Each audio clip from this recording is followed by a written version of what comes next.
జగన్ రెడ్డి ఎంత criminal brain, ఎంత క్రిమినల్గా ఆలోచిస్తాడు అంటానికి ఇవాళ ఒక వైసీపీ నాయకుడు నాకు ఫోన్ చేసి జగన్మోహన్ రెడ్డి పన్నుతున్న కుట్రల గురించి చెప్తుంటే నాకు మైండ్ బాగులైపోయింది. జగన్మోహన్ రెడ్డి ఏం ఆలోచిస్తున్నాడు అంటే కనుక వైసీపీ కార్యకర్తలని, నాయకులని ప్రభుత్వ అరెస్టుల నుంచి కాపాడుకోవాలి అంటే కనుక ప్రభుత్వం మీద భయంకరమైన దుష్ప్రచారం చేయాలి, ప్రభుత్వం మీద భయంకరమైన అభాండం వేయాలి. దానిలో భాగంగానే జగన్మోహన్ రెడ్డి భయంకరమైన కుట్ర పన్నాడంట. ఏంటి ఆ కుట్ర అంటే కనుక ప్రభుత్వ ఆధీనంలో ఉన్న పోసాని కృష్ణమురళిని గనక ఎలిమినేట్ చేయగలిగితే ఇది ప్రభుత్వ హత్య అని చెప్పి రాష్ట్ర వ్యాప్తంగా ఒక భయంకరమైన దుష్ప్రచారం చేసి ఆంధ్రప్రదేశ్ ప్రభుత్వం మీద ఒక వ్యతిరేకత తీసుకొచ్చి పైగా కమ్మ కమ్యూనిటీలో కూడా ఒక రిఫ్ట్ క్రియేట్ చేయొచ్చు అనే ఒక భయంకరమైన కుట్ర పడినంట.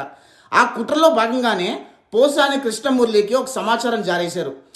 నీకు హెల్త్ బాగాలేదని చెప్పి నటిస్తే నేను హాస్పిటల్లో చేరుస్తారు అని చెప్పి ఒక సమాచారం జారేస్తే పోసాని కృష్ణమురళిని నటించి హాస్పిటల్లో చేరాడు. హాస్పిటల్లో జగన్మోహన్ రెడ్డి మనుషులు పోసాని కృష్ణమురళిని ఎలిమినేట్ చేయాలనుకున్నారంట, కానీ అది కుదరలేదంట. ఖచ్చితంగా జైల్లో పోసాని కృష్ణమురళిని ఎలిమినేట్ చేసే ప్రయత్నం జరుగుతుంది అని చెప్పి ఆ వైసీపీ నాయకుడు నాకు చెప్తుంటే నాకు ఏమనాలో అర్థం కాల. అంటే Jaganmohan Reddy mind set, criminal thoughts ఎంత భయంకరంగా ఉంటాయో ఒకసారి ఆలోచన చేయండి. అంటే జగన్మోహన్ రెడ్డి పోసాని కృష్ణమురళిని ఎలిమినేట్ చేయించి దాన్ని ప్రభుత్వం మీద వేసేసి ప్రభుత్వ హత్యగా చిత్రీకరించి ప్రభుత్వం మీద దుమ్ము పోయాలని అనుకున్నాడు. అంటే ఎంత క్రిమినల్ బ్రెయినో ఒక్కసారి ఆలోచన చేయండి. రాష్ట్ర పెద్దలకి అదేవిధంగా పోలీసు అధికారులు కూడా ఒక విన్నపం చేస్తున్నా, పోసాని కృష్ణమురళిని జాగ్రత్తగా కాపాడండి. పోసాని కృష్ణమురళిని ఎలిమినేట్ చేసే ప్రయత్నం జగన్మోహన్ రెడ్డి మనుషులు చేస్తున్నారు.